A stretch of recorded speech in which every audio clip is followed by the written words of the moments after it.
Alright, welcome back to the creative process behind Glacial Storm 4, and this time will be perhaps the most useless and boring part of them all, but we'll talk about rhythms and supports, these two tabs that you guys can even see this tab and this tab. Oh yeah, I was not focusing. Oh, both of these tabs. Um, for we talk about what I was thinking that would be a good support for the song. So we're back with the guitar. Okay, so we have obviously the calm intro part. If you take a look at the notes that I use here, I'm not going too far. I'm just using the same notes from the same progression that the lead part does. So it's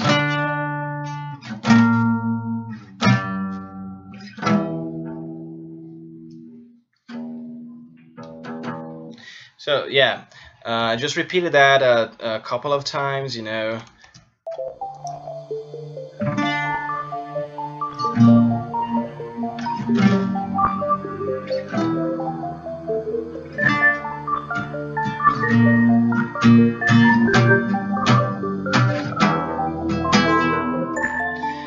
It keeps going on, keeps going on, keeps going on.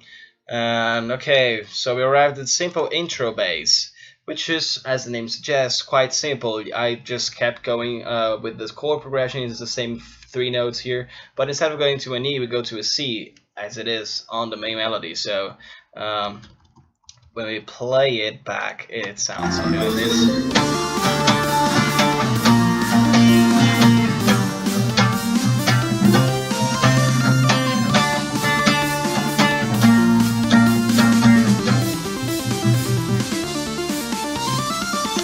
It's just to kind of give it back to the D minor.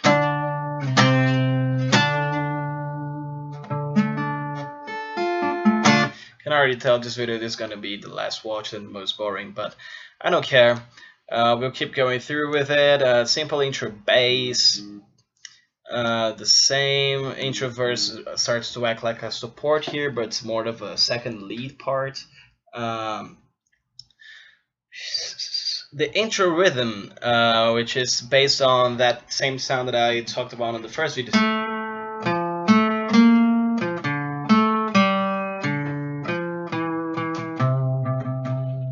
So yeah, that's what the intro rhythm does, and the alternate intro bass starts doing something different.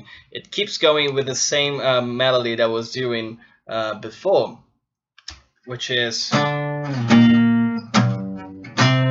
But then instead of going back into it, it starts to do the same thing.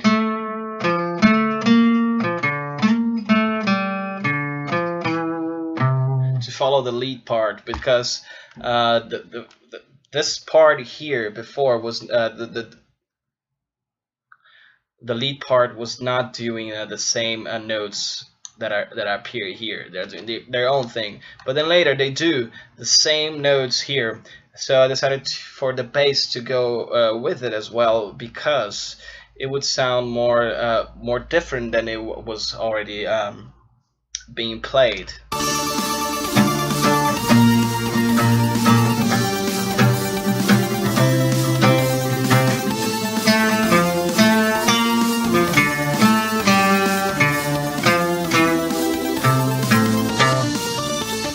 Then we arrived at the vortex chorus, and as I said, I created first the lead part so I could try and create the bass part based on the leads. So this is what I came up with, which kind of follows the same notes, but they're twitched a little differently.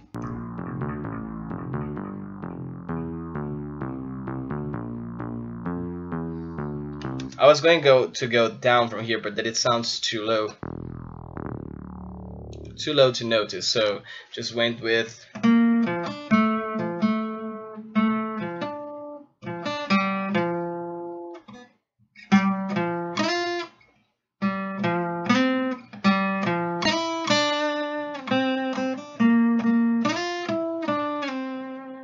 it sounds a lot different than what the lead part does, but that's kind of the point, right?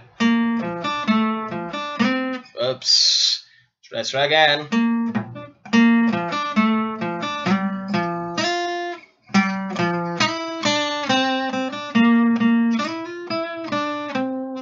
Kind of gives a good support part.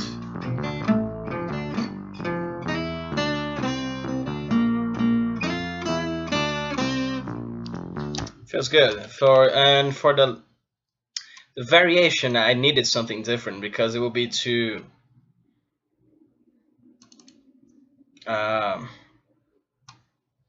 too boring. That's the correct way to say it. It would be too boring if I just kept going with the same bass line. So I tried to improve it a little bit. I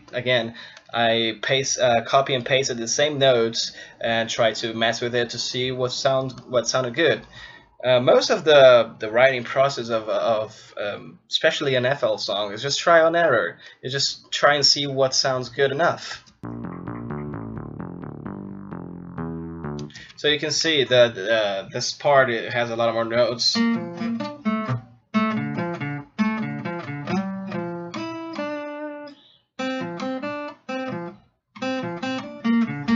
Oh, that part imitates the lead. Yeah.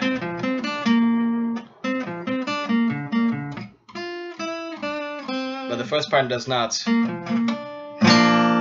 Just doing the perfect B flat here.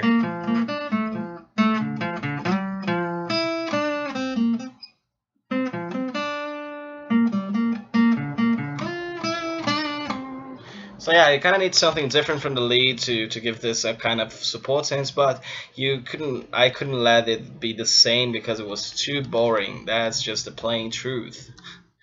Right, same thing for the intro strumming. For the bass variation, for the guitar variation, I mean, this kind of a cool part that I created on the guitar.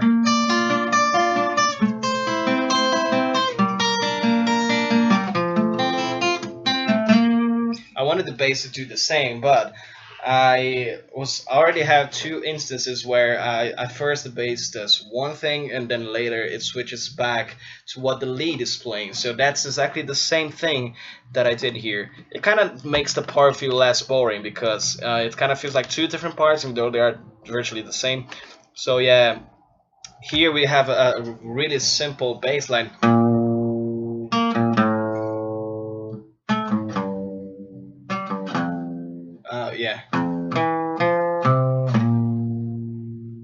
Yeah, doing exactly this.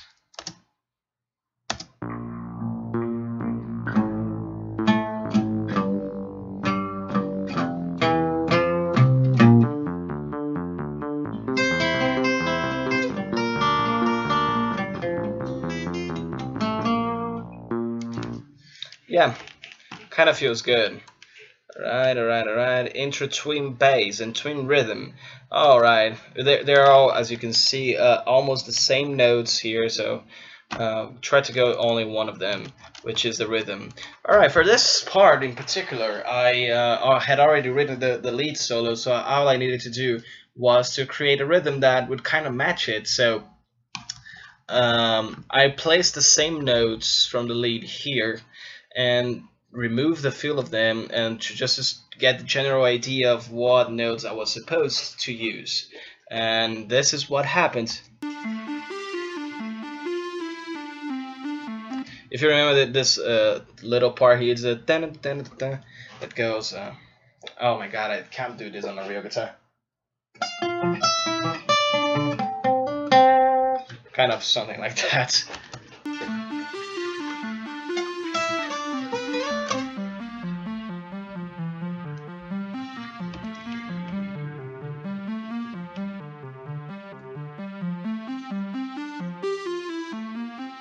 Yeah, this part here, it does a quick. For the background, I just felt it was would be natural to just have the playing at the regular speed, half speed, if you want. If you just to get a sense of what I'm trying to say here. If I get the same notes here and place it on that pattern, you see the resemblance in a lot of those.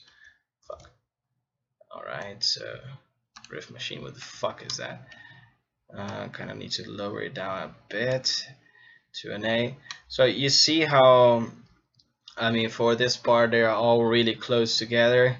See, it complements here, but then I go lower here. On the lead I raise it a lot, so I was talking about this part specifically. So if I go down a bit, you see how it matches a lot better here.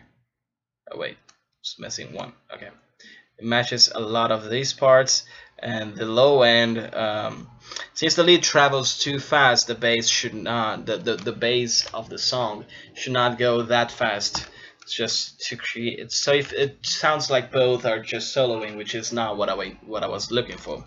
So yeah, this kind of came into existence just by basing it on the lead part. The bass is virtually the same as that other part, but just with a little bit less notes.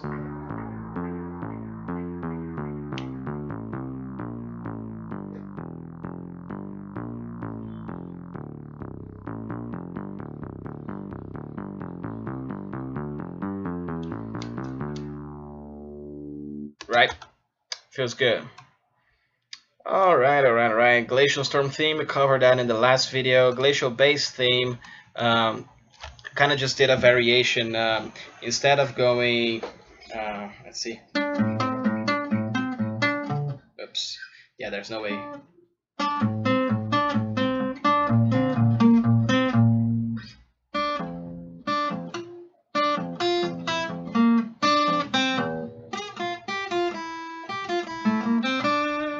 I kind of swapped it out. Instead of the lower end of the notes be the bass, I switched it up here. You see the root note is up and the lead part is down, so it sounds something like,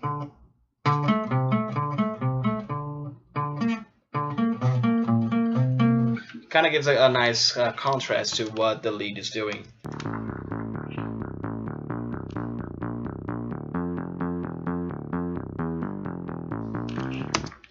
So yeah, because the lead part is doing the exact opposite, so I try to make the bass to complement that, not fight with it, just to support it.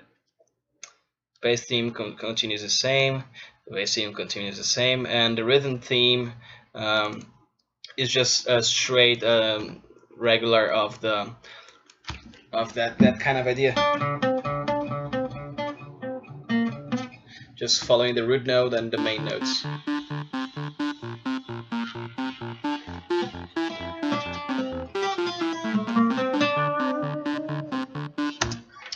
Alright, get the drill.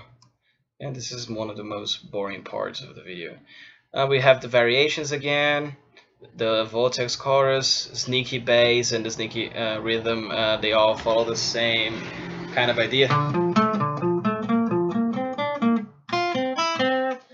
All the same, no surprises there at all. Simple bass line. I was just looking for something that would complement the evil vibe that I was looking for, which is, feels like more sad and dark than the regular stuff that was going on. Creepy bass again. Instead of going down after the B flat, I just went up, kind of created a sense of urgency there.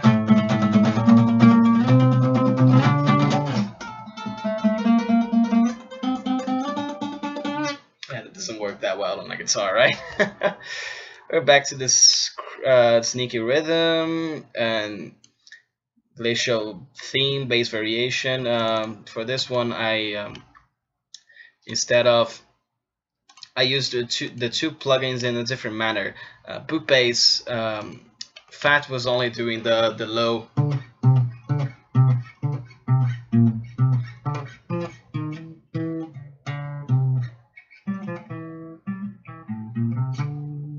While boot bass was doing something entirely different.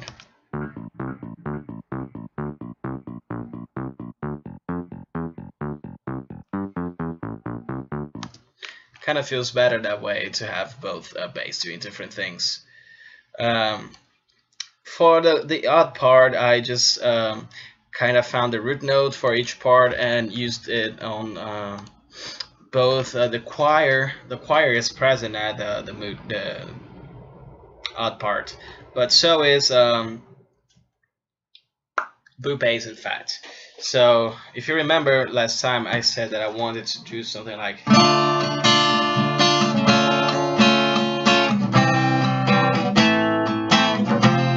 guess which notes you see there, the really the ones that I wanted more focus on.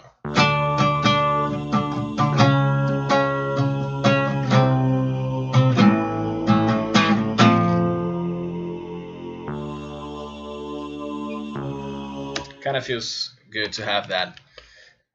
Alright. Lead bridge, it just imitates the. And for the chant part, I try to not do as many notes as I was doing on the lead. Just try to go.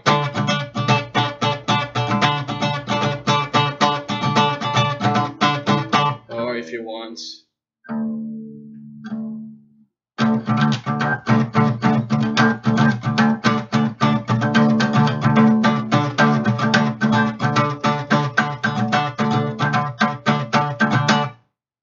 For that part, and again.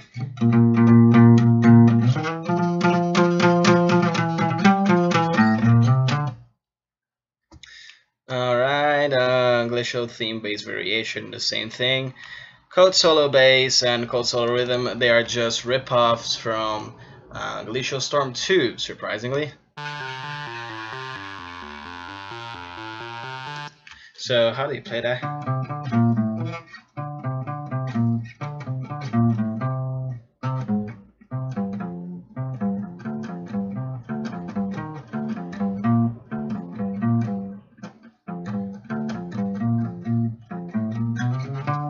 Yeah, that doesn't matter. And then later that connects to the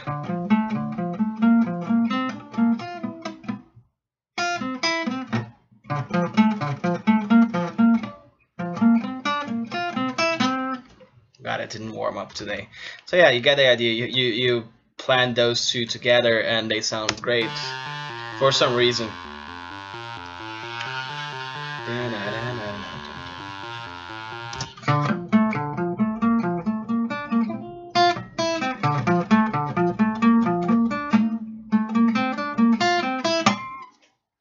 So yeah, that's the bass for the whole solo.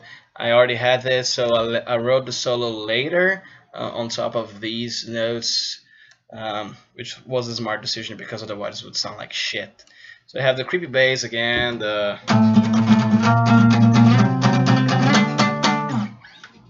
going on and ends on an F. Oops. Not playing on drop B. Alright, intro support again, the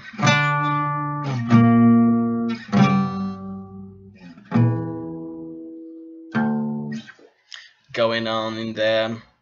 The same bass theme variation, the bass auxiliary part, which is just a simple. No, it's not. It's not that. I'm so sorry. Oh, it is actually.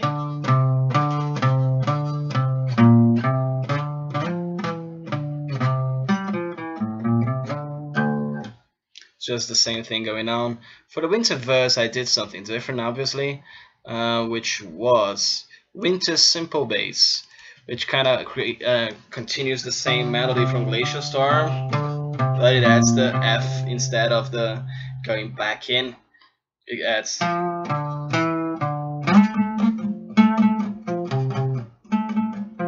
Oops. So you see the same notes that are in the lead. It's the same that. So I thought it felt weird initially, but then later it makes sense when you put it all together.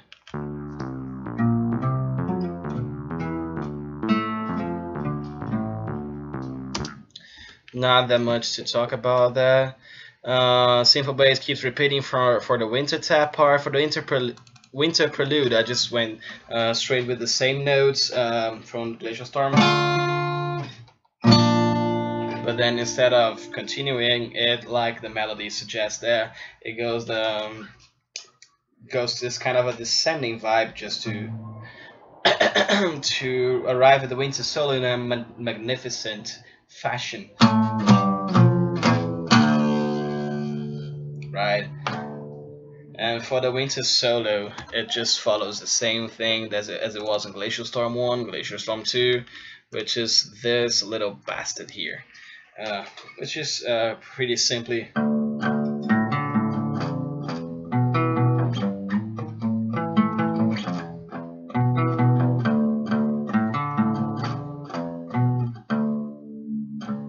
having a hard time tuning my guitar.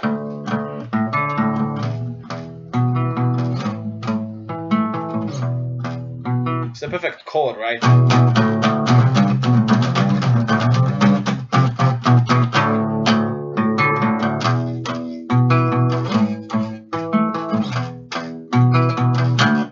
So instead of adding an extra note when the song ends, I just felt like the echo from the overall melodies that we're playing would be sufficient enough to not make the transition seem weird. Which is why there's no other rhythm note after that. And also the cymbals help with that matter as well. So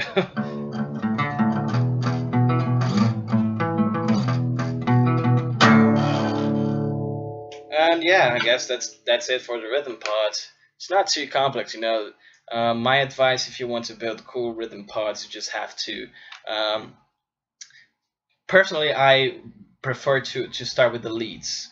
So I write the whole lead part to a song, and then I try to construct the bass and the drums and the rhythms and everything. Sometimes what I thought would be a lead part can be really slow, and if I feel like there's a solo to be made there, then I just go for it, you know. Or sometimes like with Code Solo, that I didn't write the solo until the rhythm part was finished, but I felt like the song at that point was needing a solo. So that's why I just kept the rhythm part going on for like a 10, 12 bars, I don't know. Don't even remember. And then later I constructed the lead after that. But yeah, basically I try to always go for the lead part first, so I can work with the rhythm part later. I guess that's a bad thing to do, but since I have been a guitarist for like 13 years now, I guess it only makes sense that I tend to write the lead part more often. So yeah, that's it for today. 23 minutes of video. Wow, compared to the last one that had over 40 minutes. We're doing great. Right, next part will be a little long too, I would guess, because we'll talk about drums, which to me are the most vital part of the song, hands down. Alright, see you guys next video. Remember, FC Glacial Storm 4 Plus. I'm assuming that by the time I release this video, no one has done the normal chart yet, even though it's easier than a lot of stuff that you guys are doing. So yeah, step up the game, bitches. Bye.